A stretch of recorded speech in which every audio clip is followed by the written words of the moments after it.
Cujo, Stephen King. Narração, Dani Bernardo. Fazia muito calor. Dona abriu o vidro da janela mais um pouquinho, uma fresta de um quarto, o máximo a que se atreveu, depois se inclinou sobre Ted para fazer o mesmo com a janela dele. Foi então que percebeu a folha de papel amarrotada no colo do filho. — O que é isso, Ted? O filho olhou para ela. Tinha círculos amarronzados sob os olhos. — São as palavras para monstros. Posso ver? Ele segurou a folha com força por um instante antes de deixar a mãe pegar. Havia uma expressão de alerta e de possessividade estampada no rosto do filho, e ela ficou com ciúme. Foi por um momento breve, mas muito intenso. Até então, Dona vinha conseguido manter o filho são e salvo. Mas era aquele feiticinho de Vicky que importava para Ted. Depois, o sentimento se dissipou em espanto, tristeza e insatisfação. Ela era a culpada por meter o filho naquela situação. Se não tivesse cedido à vontade dele em relação a babá. — Guardei no bolso ontem, antes de sairmos para as compras. — Mamãe, o monstro vai comer a gente? — Não é um monstro, Ted. É só um cachorro. E ele não vai comer a gente. As palavras saíram mais duras do que ela pretendia. — Eu já disse a você que, quando o carteiro vier, nós vamos voltar para casa. Eu também já disse para ele que o carro funcionaria logo, que logo apareceria alguém, que os Kember logo estariam de volta. Mas por que pensar naquilo? Você me devolve as palavras para monstros? Por um momento, Dona teve um impulso insano de rasgar aquele papel amarelado, manchado de suor, de transformar a folha em pedacinhos e jogar pela janela como confete. Acabou devolvendo a Ted e passando as mãos pelos próprios cabelos, envergonhada e apavorada. Pelo amor de Deus! O que estava acontecendo com ela, pelo amor de Deus? Que pensamento sádico! Por que deixar as coisas ainda piores para o filho?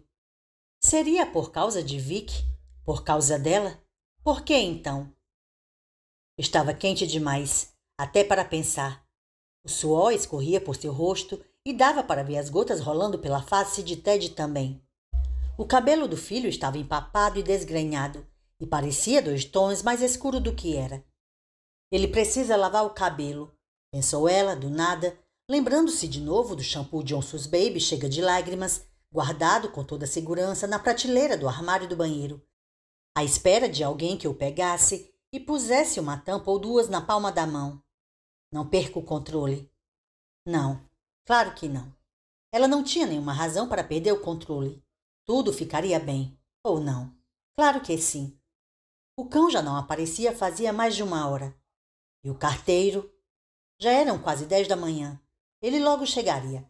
E então o calor dentro do carro não faria nenhuma diferença. Efeito estufa. Era assim que se chamava. Dona já tinha lido alguma coisa a respeito em um folheto do Serviço de Proteção aos Animais que explicava que ninguém devia deixar o cachorro trancado no carro quando estava quente assim, mesmo que por pouco tempo. Efeito estufa. O folheto dizia que a temperatura de um carro estacionado em pleno sol poderia ultrapassar os 60 graus se as janelas estivessem fechadas. Por isso era cruel e perigoso deixar um animal de estimação trancado no carro enquanto se fazia compras ou se ia ao cinema. Dona soltou uma risadinha curta e aguda. A situação era exatamente oposta naquele momento, não era? Era o cachorro que mantinha as pessoas trancadas. Bem, o carteiro estava chegando. O carteiro estava chegando e tudo estaria terminado. Já não tinha importância que só restasse 1 quarto de leite na garrafa térmica ou que, no início da manhã, ao precisar ir ao banheiro, ela tivesse usado ou tentado usar a pequena garrafa térmica de Ted, que acabou transbordando, deixando o cossel cheirando a urina. Um cheiro desagradável que parecia ficar pior à medida que o calor aumentava. Depois de tampar a garrafa, Dona acabou jogando o recipiente pela janela e ouviu o barulho do vidro se quebrando contra o chão de cascalho. Em seguida chorou. No entanto, não tinha importância. Claro que era humilhante tentar fazer xixi numa garrafa térmica, mas isso não fazia diferença porque o carteiro iria passar. Ele já devia estar carregando a traseira do furgãozinho branco e azul na sede dos Correios de Carbine Street, que tinha a fachada toda coberta de era. Talvez até já tivesse começado a fazer as entregas na sua rota diária. subindo a Route 117 em direção a Maple Sugar Road. Em breve tudo estaria acabado. Ela levaria Ted para casa e os dois subiriam para os quartos. Depois tirariam as roupas e tomariam banho juntos. Porém, antes de entrar na banheira com o filho, ela pegaria aquele vidro de shampoo, colocaria a tampa com cuidado na beira da pia e lavaria primeiro a cabeça de Ted, depois a sua. Ted estava lendo outra vez o papel amarelo e os lábios se moviam sem emitir som. Não estava lendo de verdade, pois só conseguiria fazer isso dentro de 2 anos. Se nós conseguirmos sair desta, insistia em sussurrar sua mente traiçoeira. Estava apenas repetindo o que havia decorado. Era a mesma estratégia usada por autoescolas para preparar analfabetos para a prova por escrito. Donna tinha lido isso em algum lugar também, ou talvez visto na TV. E não era impressionante a quantidade de lixo que a mente humana conseguia armazenar? E não era impressionante como aquilo vinha à tona quando a mente não estava ocupada com outra coisa? Como se fosse um triturador de lixo subconsciente funcionando ao contrário. Aquilo levou Donna a pensar em algo que havia acontecido na casa dos pais, no tempo em que morava com eles.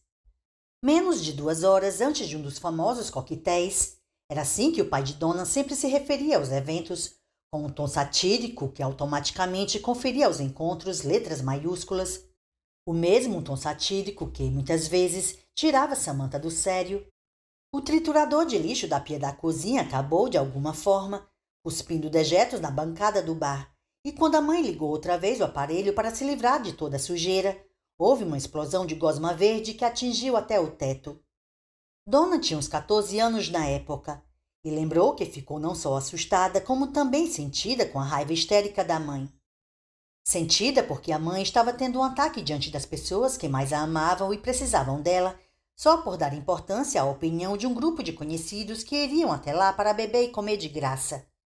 Assustada porque não via lógica no ataque de fúria da mãe, e também pela expressão que enxergou nos olhos do pai, com um desgosto resignado. Foi a primeira vez que realmente acreditou com todas as forças que cresceria e se tornaria mulher.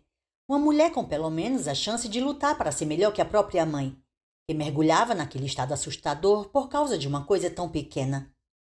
Donna fechou os olhos e tentou afastar todo aquele fluxo de pensamentos, incomodada com as fortes emoções evocadas pelas lembranças. Serviço de proteção aos animais, efeito estufa, trituradores de lixo e o que mais? Como perdia a virgindade, 6 férias adoráveis, o carteiro. Esse era o assunto a se pensar. O maldito carteiro. Mamãe, quem sabe o carro não liga agora? Meu amor, estou com medo de tentar porque a bateria está muito fraca. Mas a gente está sentado aqui sem fazer nada, disse Ted, soando petulante, cansado e nervoso. O que tem se a bateria está fraca se a gente está aqui sem fazer nada? Tenta. Não me venha dar ordens, garoto malcriado, ou eu vou esquentar o seu traseiro. Ted se encolheu diante da voz seca e irritada da mãe, e Donna se sentiu culpada mais uma vez. O filho estava sendo irritante, mas quem poderia culpá-lo? Além disso, ele tinha razão, e foi essa a razão que a deixou irritada. Mas Ted não era capaz de entender. O verdadeiro motivo para não tentar ligar o carro de novo era o temor de que a tentativa atraísse o cachorro mais uma vez. Donna temia que o som atraísse Cujo, e isso era a última coisa que queria que acontecesse. Mal-humorada, girou a chave na ignição. O motor do Cossel tentou arrancar lentamente, emitindo uma reclamação. Engasgou 2 vezes, mas não pegou. Donna desligou a chave e apertou a buzina. Saiu um som baixo e indistinto que, provavelmente, não seria ouvido nem sequer a 20 metros de distância, muito menos na casa do sopé da colina. Pronto, disse ela, de maneira dura e cruel. Está satisfeito agora? Ótimo. Ted desatou a chorar. Começou da maneira como sempre começava quando era bebê, com a boca trêmula, fazendo biquinho, as lágrimas escorrendo pelo rosto antes mesmo dos primeiros soluços. Ela puxou o filho para si, pedindo desculpas, dizendo que não queria ser malvada. Confessou que também estava irritada, mas que tudo estaria resolvido quando o carteiro aparecesse. E então eles voltariam para casa e ela lhe lavaria o cabelo. E pensou, uma chance de lutar para ser uma mulher melhor que a mãe. Sei, claro, ingênua. Você é igualzinha a ela. Esse é o tipo de coisa que ela diria numa situação dessas. Quando você está se sentindo mal, o que você faz é espalhar a tristeza, compartilhar a miséria. Tal mãe, tal filha, certo? Talvez quando o Ted crescer, ele vá alimentar por mim o mesmo sentimento que eu alimentei. Por que está tão quente, mamãe? Perguntou Ted com a voz fraca. Por causa do efeito estufa, respondeu ela sem sequer pensar. Não era capaz de lidar com tudo aquilo e teve plena consciência do fato. Se essa situação fosse de algum modo uma prova definitiva sobre a maternidade ou sobre a vida adulta, ela teria rodado. Há quanto tempo os dois estavam presos naquele lugar? No máximo 15 horas. E ela já estava enlouquecendo, perdendo o controle.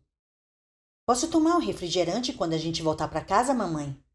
A folha com as palavras para monstros, suada e amassada, continuava aberta no colo do filho. Pode tomar refrigerante à vontade, disse ela, abraçando o filho com força. O corpo de Ted, no entanto, parecia assustadoramente tenso. Eu não devia ter gritado com ele, pensou distraidamente. Se ao menos eu não tivesse gritado. Donna prometeu a si mesma que faria melhor a partir de agora, porque o carteiro apareceria em breve. Acho que que o Auau vai comer a gente. Deixou escapar Ted. Ela fez menção de responder, depois parou. Cujo ainda não estava por perto. O som do motor do corcel não o tinha atraído. Talvez ele estivesse dormindo. Talvez tivesse morrido de uma convulsão. Isso seria maravilhoso, sobretudo se a convulsão tivesse sido lenta e dolorosa. Donna olhou de novo para a porta dos fundos.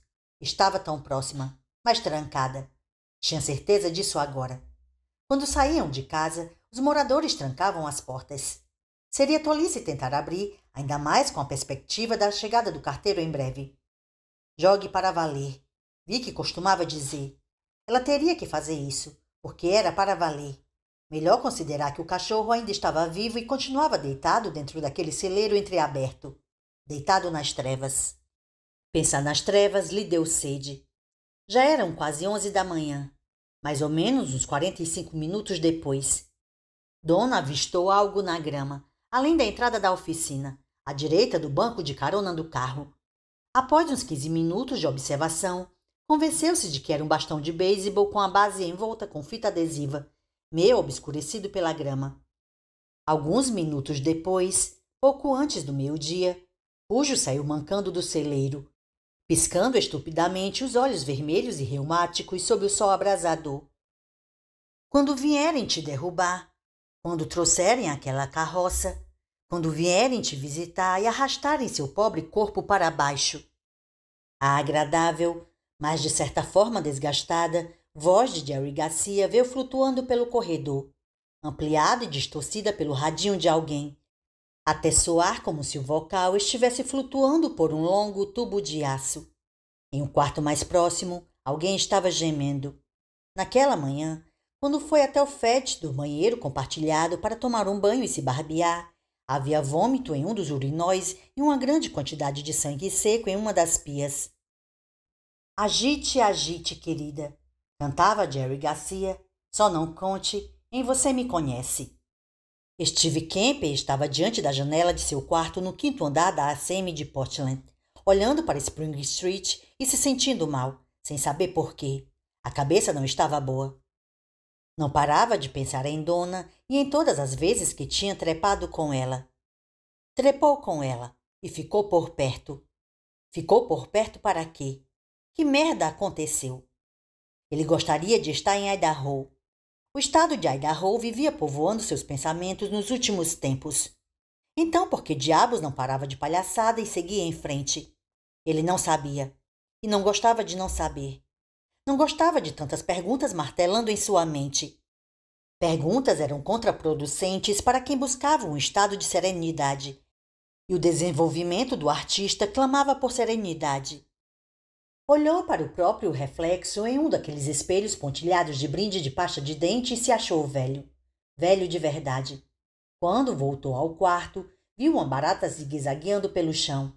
Os sinais não eram bons. Ela não me deu um chute no traseiro porque estou velho. Eu não estou velho. Ela fez isso porque já tinha matado à vontade, Porque é uma piranha e porque eu fiz ela provar do próprio veneno. O que o maridinho lindo achou da minha carta, dona? Ele entendeu tudo? Será que o maridinho lindo recebeu sua cartinha de amor? Steve apagou o cigarro em uma tampa de plástico que fazia às vezes de cinzeiro. Aquela era a principal pergunta, não era? Depois de respondida, a resposta para as outras viria naturalmente. A resposta para o ódio que a piranha demonstrou ao dizer para que sumisse antes que ele estivesse pronto para terminar o caso, tinha sido humilhado por ela, pelo amor de Deus, por exemplo. Um grande exemplo. De repente, Steve soube o que fazer, e seu coração disparou no peito com ansiedade.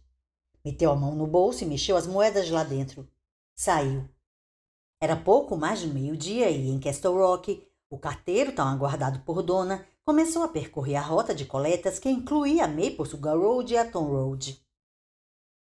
Vic, Roger e Rob Martin passaram a manhã da terça na Maijaya e depois saíram para beliscar alguma coisa e tomar cerveja.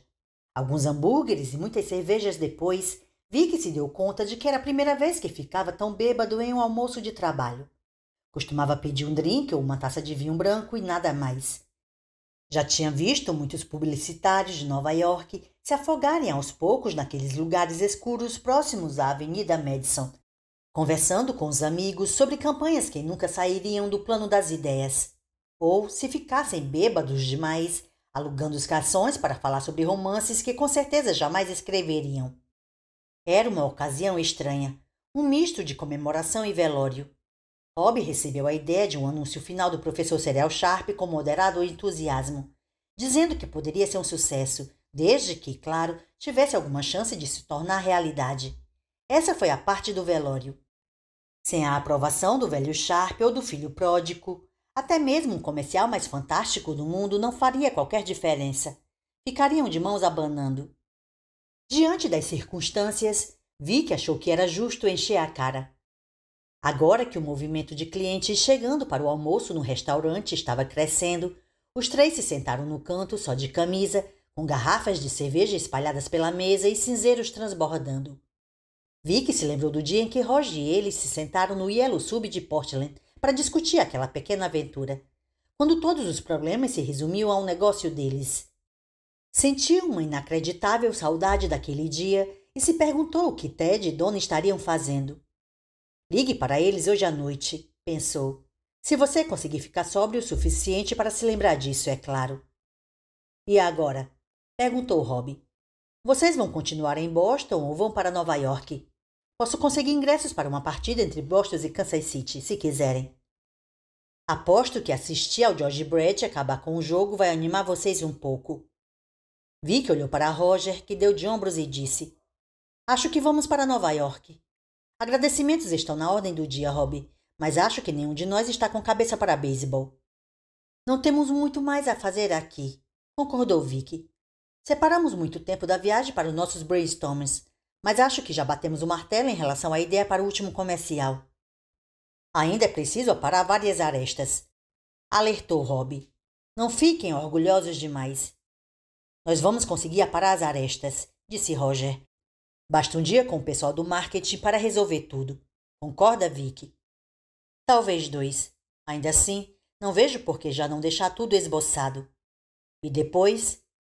E depois ligamos para o velho Sharp e marcamos uma reunião com ele, respondeu Vic com um sorriso frio. Acho que vamos acabar indo direto de Nova York para Cleveland. Nosso tour é emocionante. Conheça Cleveland e morra, disse Roger em alusão ao Hospital do Coração da cidade, despejando o resto de cerveja no copo. Mal posso esperar para encontrar o bom velhinho. E não se esqueça do bom menino, completou Vic com um sorrisinho. Seria impossível esquecer aquele babaquinha? Senhores, mais uma rodada? Rob olhou para o relógio. Preciso mesmo ir. A saideira, insistiu Roger. A valsa da despedida. Tudo bem, mas eu ainda tenho uma empresa para administrar. Não se esqueça disso. Se bem que, sem os cereais Sharp, minha agenda vai ter muito espaço livre para almoços estendidos. Decretou Rob, erguendo o copo no ar e sacudindo até que o garçom visse e fizesse um sinal com a cabeça. O que você acha da ideia? Falando sério. Você acha que é uma merda? Perguntou Vic. Rob olhou para ele. Parecia prestes a falar, mas se limitou a balançar a cabeça. Desembucha, pediu Roger. Estamos todos no mesmo barco diante de uma tempestade. Se não for o Red Raspberry Singers, vai ser outra coisa. Você acha que não tem mais jeito, não é? Acho que já foi tudo para o buraco, admitiu Rob. Vocês vão preparar uma boa apresentação, como sempre fazem. Vão fazer o bom trabalho de base mercadológica em Nova York. E tenho a sensação de que tudo que o pessoal de pesquisa de mercado conseguir passar para vocês em um prazo tão curto vai servir para corroborar a ideia. E Yancey Harrington, acho que ele vai botar toda a emoção do mundo num comercial. É sua grande cena no leito de morte. Ele vai mandar tão bem que vai fazer Bette Davis em Vitória Amarga parecer Ellie McGray em Love Story. Ah, não é bem assim, começou Roger. Sei, talvez eu esteja sendo um pouco injusto, cortou Rob, dando de ombros. Vamos dizer que é a aparição para receber os aplausos depois de cair o pano, então. Chamem como quiser. Mas já estou há tempo demais neste mercado para acreditar que haveria alguém que não se emocionasse com um comercial depois de 3 ou 4 semanas de exibição. Todo mundo ia ficar de queixo caído, mas... As cervejas chegaram. O garçom disse a Rob. O Sr. Johnson me pediu para avisar que tem muita gente esperando mesa, Sr. Martin. Pois diga ao Sr. Johnson para não se preocupar com isso, porque já estamos na última rodada. Ok, Rock? O garçom sorriu, esvaziou o cinzeiro, assentiu e saiu. Rob se voltou para Vicky e Roger. Então, qual é o resumo da ópera? Vocês são brilhantes e não precisam de um cameraman penetra que encheu a cara de cerveja para mostrar o caminho das pedras. Sharp não vai pedir desculpas, disse Vic. É nisso que você está pensando, certo? Rob fez uma saudação, erguendo a garrafa de cerveja. Esse é o cara. Não é um pedido de desculpas. Queixou-se Roger. É uma explicação, porra. É assim que você enxerga. Mas será que ele vai concordar? Você precisa se fazer essa pergunta. Acho que ele vai enxergar nessa história o capitão que abandona um navio que está naufragando antes das mulheres e das crianças. O general que se rende na fortaleza sitiada sem lutar. Enfim, todos os estereótipos possíveis. Agora vou dizer o que acho que vai acontecer, meus amigos. Rob levantou o copo e bebeu devagar. Acho que uma parceria comercial valiosa demais e curta demais está prestes a chegar ao fim. O velho Sharp vai ouvir a proposta, balançar a cabeça e apontar a porta, pela última vez. E a próxima agência de publicidade será a responsabilidade do filho, que escolherá aquela que, na cabeça dele, dará a maior abertura para apresentar e implementar as ideias mais estapafúrdias.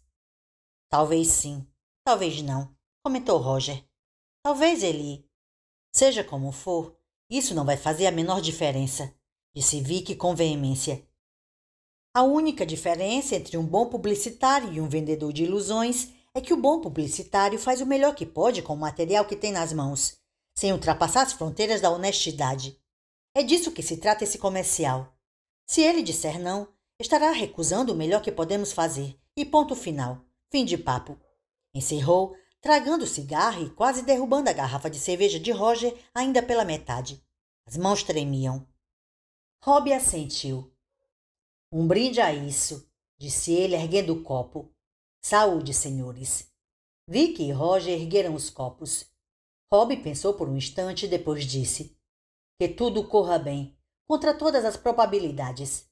Amém, disse Roger. Todos brindaram e beberam. Enquanto acabava com o resto da cerveja, Vicky se surpreendeu pensando em Donna e Ted de novo. George Miller, o carteiro, levantou uma das pernas metida no uniforme azul e cinza dos Correios e peidou. Andava peidando muito ultimamente. Estava um pouco preocupado com o problema, porque não tinha relação com a comida. Na noite anterior, ele e a mulher devoraram torradas com pasta de atum e os peidos vieram. De manhã, foram sucrilhos Kellogg's com banana, e os peidos vieram. Ao meio-dia, no Milo Tiger, foram 2 cheeseburgers com maionese, e os peidos vieram com tudo.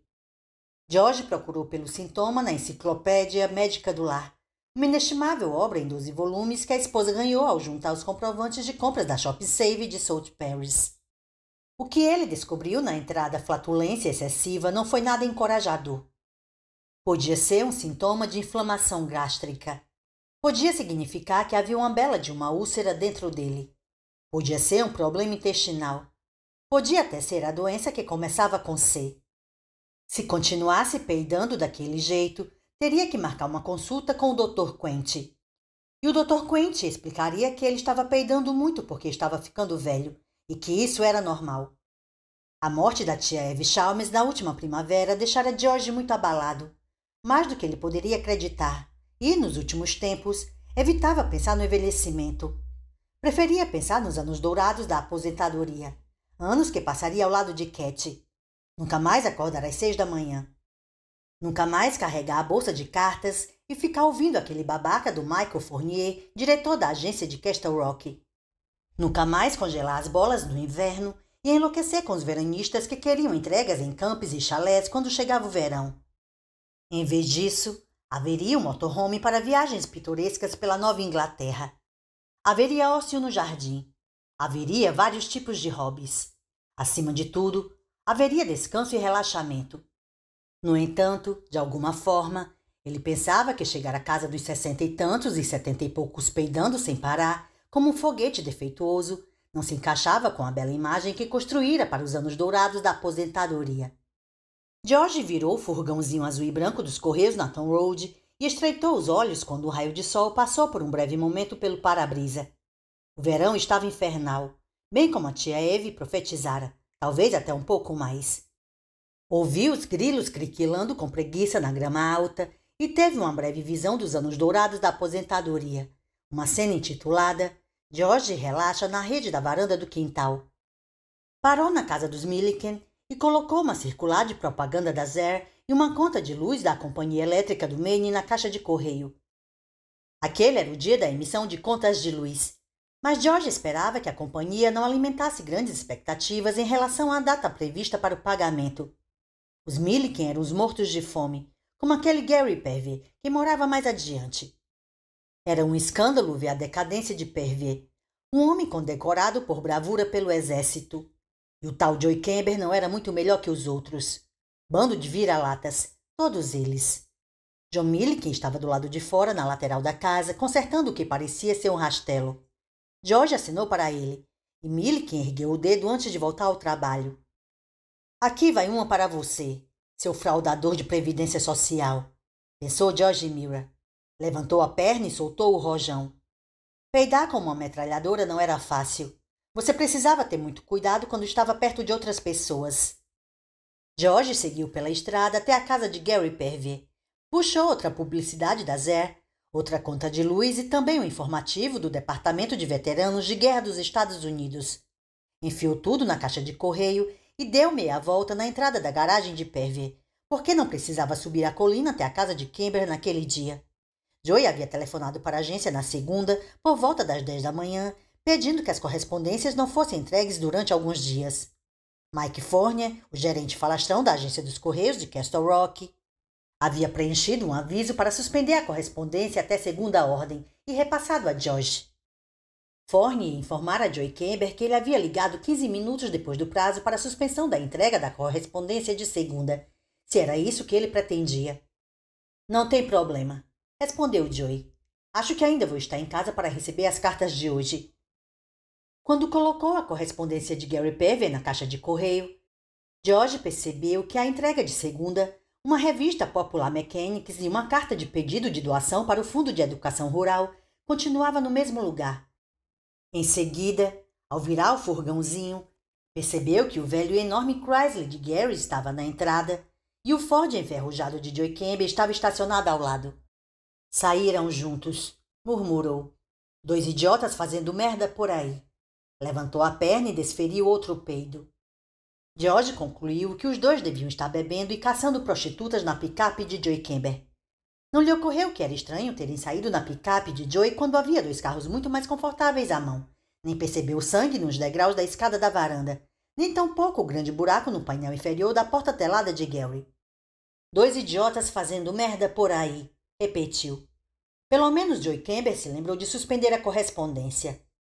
Saiu pelo mesmo caminho em que entrou, de volta a Castle Rock, levantando a perna de vez em quando para soltar mais um rojão. Steve Kemp foi até o Dairy Queen do Shopping Westbrook comer 2 cheeseburgers e tomar um sorvete de creme com cobertura de chocolate. Sentou na van para comer, olhando para Bridgeton Avenue, mas sem ver a estrada e nem sentir o gosto da comida. Ligou para o escritório do maridinho lindo. Deu o nome de Jim Rabe quando a secretária perguntou quem era. Disse que era o diretor de marketing da House of Lights Inc. e que gostaria de falar com o Sr. Trenton. Estava com a boca seca de tanta excitação. Quando Trenton atendesse a ligação, os dois encontrariam coisas mais interessantes do que marketing sobre as quais conversar. Como discutir a marquinha de nascença daquela piranha, saber com que ela se parecia. Como contar da vez em que ela o mordera depois de gozar, com tanta força que chegara a arrancar sangue. Como perguntar sobre a vida da deusa vagabunda depois que o maridinho lindo descobriu que ela provara o que havia além da comidinha caseira. Só que não foi assim que as coisas aconteceram. A secretária disse: Sinto muito, mas o Sr. Trenton e o Sr. Brickstone estão fora esta semana.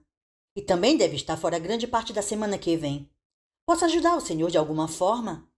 A voz da mulher tinha um tom de esperança. Ela realmente queria ajudar. Era a grande chance de conquistar uma conta enquanto os chefes estavam tratando de negócios em Boston ou Nova York. Com certeza não seria um lugar exótico como Los Angeles, não para uma agenciazinha de merda como a AdWorks. Hora de mostrar do que você é capaz, jovem. Steve agradeceu e disse que voltaria a ligar mais perto do fim do mês. Desligou antes que ela pedisse o número para retorno, pois o escritório da House of Lights Inc. ficava em uma cabine telefônica na Congress Street, bem diante da charutaria do Joey. Ali estava ele, comendo cheeseburger e tentando decidir o que fazer. Como se você não soubesse, sussurrou uma voz interior. Ligou a van e seguiu para Castle Rock. Quando acabou a sobremesa, o sorvete estava praticamente todo derretido por causa do calor. Estava em North Windham. Jogou o lixo no chão da van, que já acumulava várias outras sujeiras. Copos de plástico, caixas de Big Mac, garrafas retornáveis de cerveja e de refrigerante, maços de cigarros vazios. Jogar lixo na rua era um ato antissocial e nocivo ao ambiente, e ele jamais faria algo assim. Steve chegou à casa dos Trenton às 3h15 daquela tarde quente e luminosa.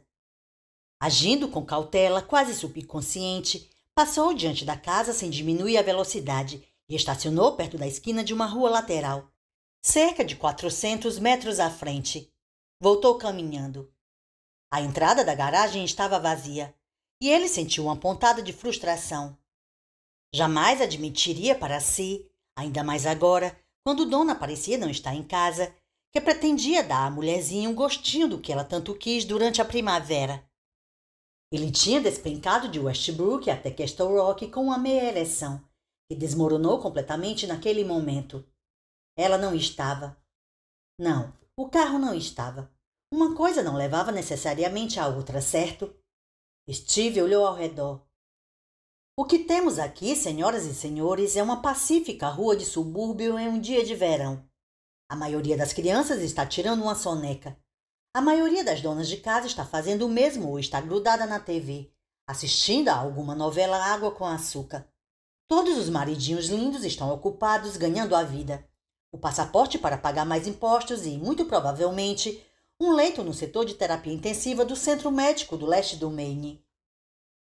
2 crianças brincavam de amarelinha sobre um desenho borrado, feito de giz. Usavam trajes de banho e suavam muito. Uma idosa meio careca puxava um carrinho de supermercado com muito cuidado, como se ela e o carrinho fossem feitos da mais fina porcelana chinesa, mantendo uma distância considerável das crianças que brincavam. Em resumo, quase nada acontecendo. A rua cochilava sob o calor. Steve subiu a rampa de acesso como se tivesse todo o direito de estar ali. Primeiro examinou a pequena garagem para um carro. Pelo que sabia, Dona nunca havia usado porque, como o portão era muito estreito, tinha medo de entrar com o carro ali. Se amassasse a lataria, o maridinho lindo ia encher o saco. Não, perdão, ia encher a paciência. A garagem estava vazia. Nada de corcel, nada de jaguar velho. O carro do maridinho lindo de Dona estava na menopausa dos esportivos. Ela não gostava quando Steve dizia isso, mas ele jamais vira algo tão óbvio. Steve saiu da garagem e subiu os 3 degraus até a varandinha dos fundos. Tentou abrir a porta e descobriu que estava destrancada. Depois de olhar em volta e ter certeza de que ninguém estava vendo, entrou sem bater. Fechou a porta para o silêncio da casa. Mais uma vez, o coração ribombava no peito, parecendo sacudir toda a caixa torácica. E mais uma vez ele não admitia as coisas. Steve não precisava admitir nada. Estava tudo ali, tudo do mesmo jeito. Olá, alguém em casa? Perguntou com a voz alta, natural, agradável e curiosa. Olá? Chegou ao meio do corredor. Naturalmente, não havia ninguém. A casa transmitia uma sensação de silêncio, calor e suspense. De certa forma, quando não era sua, uma casa vazia cheia de móveis podia ser bem assustadora. Você se sentia observado. Olá, tem alguém aí? Perguntou pela última vez. Deixe uma surpresa para ela se lembrar de você, então, e caia fora. Foi até a sala e olhou em volta. Tinha arregaçado as mangas da camiseta e os braços estavam levemente pegajosos por causa do suor. Agora as coisas podiam ser admitidas. Steve teve vontade de matá-la quando ela o chamou de filho da puta, respingando saliva em seu rosto. Teve vontade de matá-la por ter feito com que ele se sentisse velho, assustado e incapaz de se manter no controle da situação. A carta já tinha servido para alguma coisa, mas não era suficiente. À direita, havia uma série de bibelôs guardados em prateleiras de vidro. Steve se virou e deu um chute que entortou a prateleira de baixo. A moldura aguentou por um momento, depois cedeu, espalhando vidro e pequenos gatos e cães pastores de porcelana chinesa e todas aquelas merdas pequeno-burguesas. Uma veia saltou no meio de sua testa. Sem perceber, ele fez uma careta. Caminhou com cuidado por cima das peças que não tinham se quebrado, reduzindo-as a pó. Arrancou um retrato de família da parede e olhou com curiosidade para o rosto sorridente de Vicky Trenton. Ted estava sentado no colo do pai, com o braço em torno da cintura de Donna, depois o jogou no chão e pisou com vontade no vidro. Olhou ao redor com a respiração pesada, como se tivesse acabado de participar de uma corrida. De repente, resolveu atacar a sala como se fosse algo vivo, algo que o tivesse machucado muito e merecesse ser punido. Derrubou a poltrona reclinável de Vicky. Levantou o sofá pela parte de trás. O móvel ficou apoiado na parte da frente por um instante, desequilibrado. Em seguida, virou com grande estrondo, quebrando o tampo da mesa de centro. Steve puxou todos os livros da estante, praguejando entre dentes contra aquele mau gosto literário. Pegou o porta-revistas e arremessou contra o espelho que ficava sobre a prateleira da lareira, quebrando-o. Grandes pedaços de espelho de fundo preto caíram no chão como peças de um quebra-cabeça. Bufava como um touro abrasado pelo calor. As bochechas magras estavam quase em brasa. Foi em direção à cozinha. Quando passou pela mesa de jantar que os pais de Donna deram de presente para a casa nova, estendeu os braços e jogou tudo o que estava em cima no chão. A bandeja giratória com potinhos de especiarias, o vaso ornamental que Donna comprara por $1,25 na Emporium Galeron de Bridgeton no verão anterior, a caneca de cerveja da formatura de Vicky. O saleiro e o paliteiro explodiram no chão feito bombas. A ereção de Steve tinha voltado, latejante. Qualquer ideia de cautela e o medo de ser descoberto tinham sumido da mente. Estavam em algum lugar dentro de si, dentro de um buraco negro. Na cozinha, abriu a parte de baixo do fogão, onde ficavam guardadas as panelas, e jogou todas longe. O barulho foi terrível, mas apenas o barulho não era suficiente.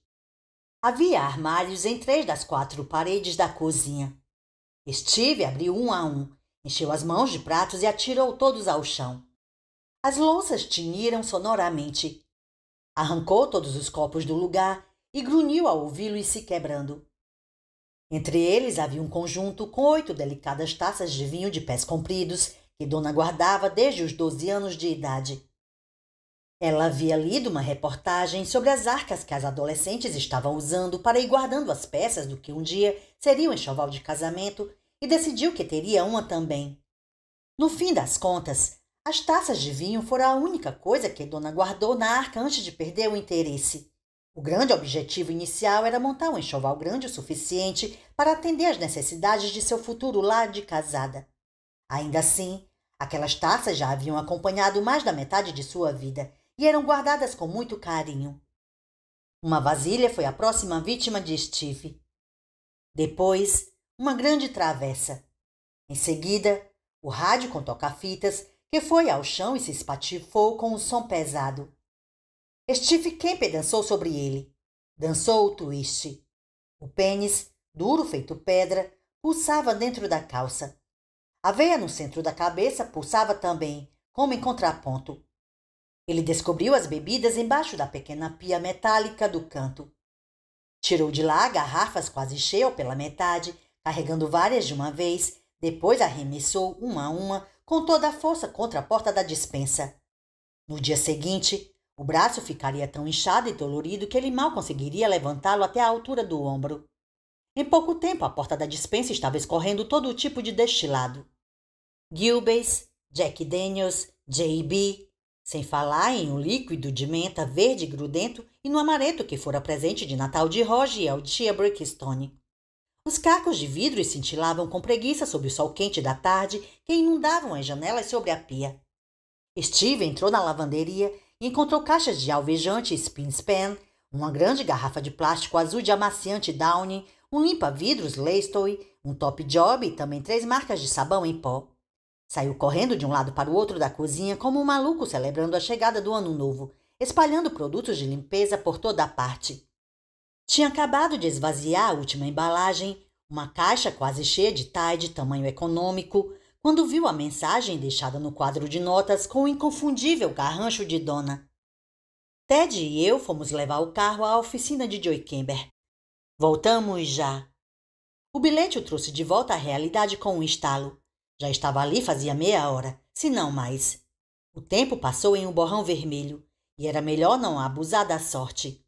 Há quanto tempo Dona saíra? Para quem era a mensagem? Para qualquer visita ou para alguém específico? Ele tinha que dar o fora, mas não sem antes fazer uma coisinha. Apagou a mensagem com a manga da camisa e escreveu em letras maiúsculas. Deixei uma coisa no quarto para você, gata. Subiu a escada de 2 em 2 degraus e entrou no quarto do casal, que ficava à esquerda no corredor do 2º andar. Estava extremamente ansioso. Tinha quase certeza de que a campainha iria tocar ou que alguém, outra dona de casa feliz, muito provavelmente, abriria a porta dos fundos e colocaria a cabeça para dentro chamando, como ele fizera. Olá, tem alguém em casa? A expectativa, no entanto, garantia um toque a mais de excitação ao acontecimento. Steve desafivelou o cinto, abriu o zíper e deixou a calça jeans cair até os tornozelos. Não estava usando cueca, raramente usava. O pau se ergueu, rígido, em meio a uma floresta de pelos pubianos dourado-avermelhados. Não demorou muito, pois ele estava muito excitado. Bastaram 2 ou 3 punhetadas para gozar intensamente. Espalhou sêmen por toda a coxa em convulsão. Puxou a calça para cima de novo, fechou a barguilha e os dentinhos dourados do zíper quase morderam a cabeça do pênis. Isso seria engraçado, com certeza, e correu para a porta, afivelando o cinto de novo. Ia acabar esbarrando com alguém na saída. Ah, se ia. Tinha certeza disso, como se já estivesse escrito. Uma dona de casa feliz que olharia para aquele sujeito afogueado, de olhos esbugalhados e jeans manchado, e começaria a gritar o mais alto que conseguisse. Steve tentou se preparar para a situação quando abriu a porta dos fundos e saiu. Olhando para trás, parecia que tinha feito tanto barulho que seria capaz de acordar os mortos. Que esporro aquelas panelas fizeram! Para que jogar aquelas merdas no chão? Em que ele estava pensando? Toda a vizinhança devia ter ouvido. Só que não havia ninguém no quintal ou na entrada da garagem. A paz da tarde permanecia imperturbada. Do outro lado da rua, um aspersor de jardins girava de um lado para o outro indiferente. Um garoto passou por ele de patins. Logo adiante havia uma cerca viva bem alta que separava a casa dos Trenton da residência vizinha. À esquerda da varanda dos fundos dava para ver a cidade aninhada no sopé da colina. Steve viu com clareza a interseção entre a Route 117 e a High Street, com a área pública da cidade ocupando um dos ângulos formados pelo cruzamento das duas vias. Ficou ali parado, tentando se controlar. A respiração diminuiu de ritmo aos poucos até voltar ao normal. Ele estampou uma cara simpática, adequada àquela tarde. Tudo isso aconteceu no intervalo de tempo necessário para que o semáforo da esquina saísse do vermelho para o verde, antes de saltar para o amarelo e depois outra vez para o vermelho. E se ela entrar pela garagem nesse exato momento? Esse pensamento despertou Steve do estado de transe. Já tinha deixado o cartão de visitas. Não precisava mais aturar qualquer coisa de Donna. Também, o que mais ela podia fazer? No máximo, chamar a polícia. Mas ele duvidava que isso acontecesse. E tinha muitas coisas para contar. A vida sexual da feliz dona de casa norte-americana em seu habitat. De qualquer jeito, ele dera um show de insanidade. Era melhor ficar bem longe de Castle Rock. Quem sabe ele não ligaria para a dona depois, para saber o que ela tinha achado de sua arte. Seria, de certa forma, divertido. Desceu a rampa de acesso à garagem, virou à esquerda e voltou para a van. Nada o deteve. Ninguém reparou nele. Um garoto de patins passou a toda por ele e gritou oi. Steve respondeu na hora. Entrou na van e deu partida. Seguiu pela 117 até a 302. Depois foi até o cruzamento com a Interestadual 95 em Portland. Pagou o pedágio e rodou para o sul. Começou a ficar incomodado com tudo o que fizera, com a sede insana de destruição que o dominou quando percebeu que a casa estava vazia. Será que a retaliação não fora dura demais para a ofensa? E daí se ela não queria mais transar? Ele havia praticamente destruído a casa. Será que isso dizia algo de ruim sobre seu estado mental? Steve começou a lidar com essas perguntas aos poucos, como fazia a maioria das pessoas, passando um conjunto objetivo de fatos por uma série de produtos químicos que, usados ao mesmo tempo, formavam um complexo mecanismo humano de percepção chamada subjetividade. Como uma criança atenta que fazia o dever de casa usando o lápis, a borracha e depois o lápis outra vez, ele desmembrou o que havia acontecido e depois remontou tudo com cuidado. Redesenhou o acontecimento na mente, até que os fatos e a percepção dos fatos se encaixassem de uma forma que pudesse conviver. Ao chegar à Route 495, Steve virou para o oeste em direção a Nova York e a área rural que se descortinava diante de si até chegar aos recantos silenciosos de Idaho, o lugar para onde Hemingway foi quando estava velho e mortalmente angustiado. Steve percebeu que os sentimentos começavam a ficar positivos, uma sensação familiar que sempre experimentava ao cortar velhos laços e seguir em frente. A sensação mágica que Huck Finn chamou de alcançar o território. Nesses momentos, era quase como se nascesse de novo, pois sentia com todas as forças que estava de posse da maior liberdade que havia, a liberdade de se reinventar. E seria capaz de entender se alguém lhe jogasse na cara que, fosse no Maine ou em Idaho, ele continuaria com uma tendência a atirar a raquete de tênis no chão de raiva e frustração se perdesse o jogo, que continuaria se recusando a apertar a mão do adversário sobre a rede como sempre fazia em caso de derrota. Só cumprimentava o adversário nas vitórias. Parou para pernoitar em uma cidadezinha chamada Twickenham. Pegou fácil no sono. Tinha-se convencido que destruir a casa dos Trenton não foi um ato ensandecido de ciúme, mas uma atitude de anarquia revolucionária. Ofender um casal de porcos gordos de classe média. O tipo de gentalha que ajudava os líderes fascistas a se manter no poder ao pagar os impostos e as contas de telefone sem contestar. Tinha sido um ato de coragem e de fúria limpa e justificada. Era sua forma de dizer poder para o povo, uma ideia que tentava incorporar em seus poemas. Ainda assim, enquanto virava de lado para dormir em uma estreita cama de hotel de beira de estrada, ele se perguntou o que Dona teria achado da surpresinha quando chegou em casa com o filho. O pensamento fez adormecer com um leve sorriso nos lábios.